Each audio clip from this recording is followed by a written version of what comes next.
Collector గారి చేతుల మీదుగా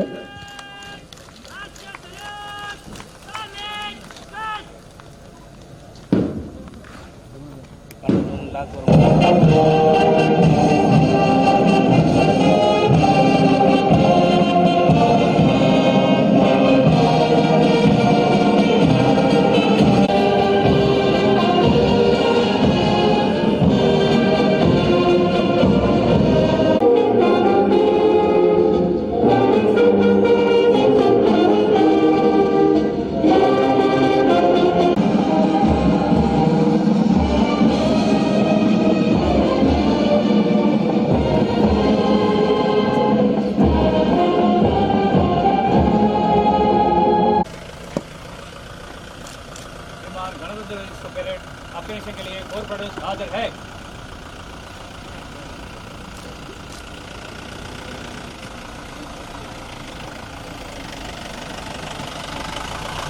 గణతంత్ర దినోత్సవ వేడుకలు పరేడ్ గ్రౌండ్ మైదానంలో రాజన్న సిరిసిల్ల జిల్లా వేదికగా నిర్వహించుకుంటున్నాం. జాతీయ పతాకావిష్కరణ తర్వాత గౌరవ కలెక్టర్ గారు రాజన్న సిరిసిల్ల గౌరవ వందన స్వీకారం జరుగుతోంది. వచ్చినటువంటి సందర్శకుల కోసం ప్రత్యేకంగా గ్యాలరీ ఏర్పాటు చేయడం జరిగింది. దయచేసి వేదికకు కుడివైపున ఉన్నటువంటి గ్యాలరీ ఏర్పాటు చేయడం జరిగింది. పాతికేయ మిత్రులు కుడివైపున ఉన్నటువంటి గ్యాలరీలో ఆశీర్వదించవలసిందిగా మనవి చేస్తున్నాం. అలాగే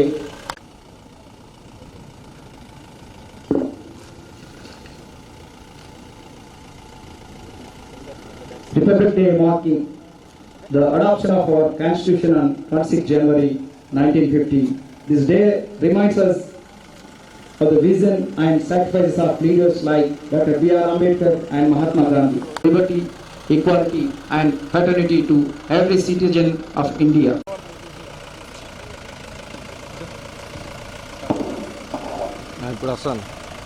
More inclusive nation through our actions and responsibilities. Let us honor the sacrifices of our freedom fighters and the dedication of our armed forces, making India proud on the global stage. గౌరవ జిల్లా పాలనాధికారి గారి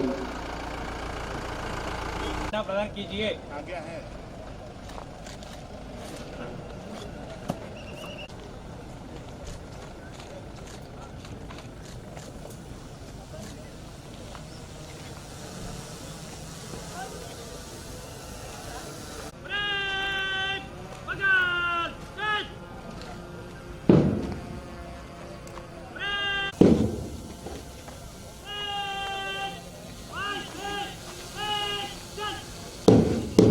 parade నిర్వహించడం జరుగుతోంది. Parade commander గా RI అందరికీ నమస్కారం. భారత్ గణతంత్ర దినోత్సవం సందర్భంగా అందరికీ గణతంత్ర దినోత్సవం శుభాకాంక్షలు.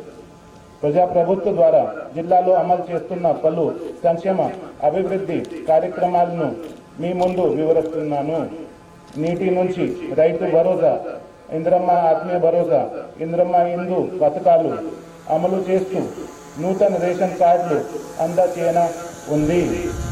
రైతు రుణమాఫీ 4 విడతల్లో 44,620 మంది రైతులకు 352 కోట్లు 74 లక్షలు రుణమాఫీ చేయడం జరిగింది.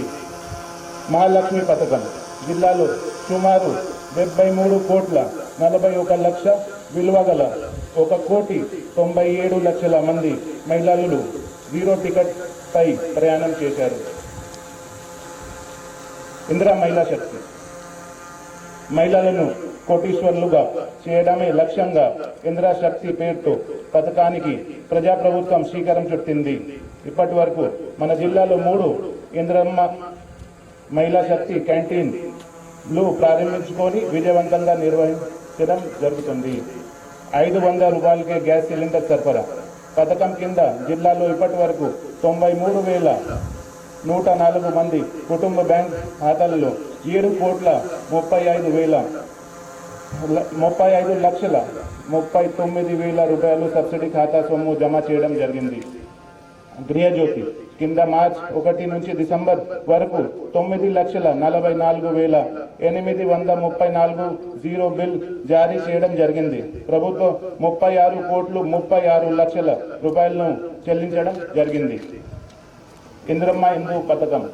ఇందిరమ్మ ఇల్లు పథకానికి ప్రజా ప్రభుత్వం అమలు చేసేందుకు కార్యాచరణ సిద్ధం చేసింది. గౌరవ సీఎం చేతు మీదుగా అభివృద్ధి పనులకు శ్రీకారం. 900 కోట్లు పైగా పలు అభివృద్ధి పనులకు గౌరవ ముఖ్యమంత్రి రేవంత్ రెడ్డి గారు శ్రీకారం చుట్టారు. 76 కోట్లతో వేములవాడ శ్రీ రాజరాజేశ్వరి దేవాలయం అభివృద్ధి పనులకు శంకుస్థాపన చేశారు. ప్రజారోగ్యానికి భరోసా. జిల్లాల్లోని ప్రభుత్వ దవాఖానాలలో ద్వారా మెరుగైన కార్పొరేట్ స్థాయి వైద్య సేవలు అందించడం జరుగుతుంది. ప్రభుత్వ దవాఖానాల్లో వైద్య స్థాయికి 5 నుంచి 10 లక్షల వరకు పెంచడం జరిగింది. చందుర్తి పెద్దలింగపూర్లో పిహెచ్సిలలో ప్రారంభించాం. ఆరోగ్యశ్రీ ద్వారా 13,861 మంది రోగులకు 33,63,24,000 విలువైన వైద్య సేవలు అందించడం జరిగింది. నిర్వైన నేతన్నల కళ. సిరిసిల్లలో నేతన్నలకు నేతన్న పొడుపు, నేతన్న భరోసా, నేతన్న భద్రత పథకం అమలు చేస్తున్నది. వేలాది కార్మికులకి మేలు జరుగుతుంది. వివిధ ప్రభుత్వ శాఖ క్లోత్ ఆర్డర్ పెండింగ్ బకాయిలు 380 కోట్లు చెల్లించి అలాగే 66 లక్షల ఆర్బిఎం క్లాత్ ఆర్డర్ కేటాయించడం జరిగింది.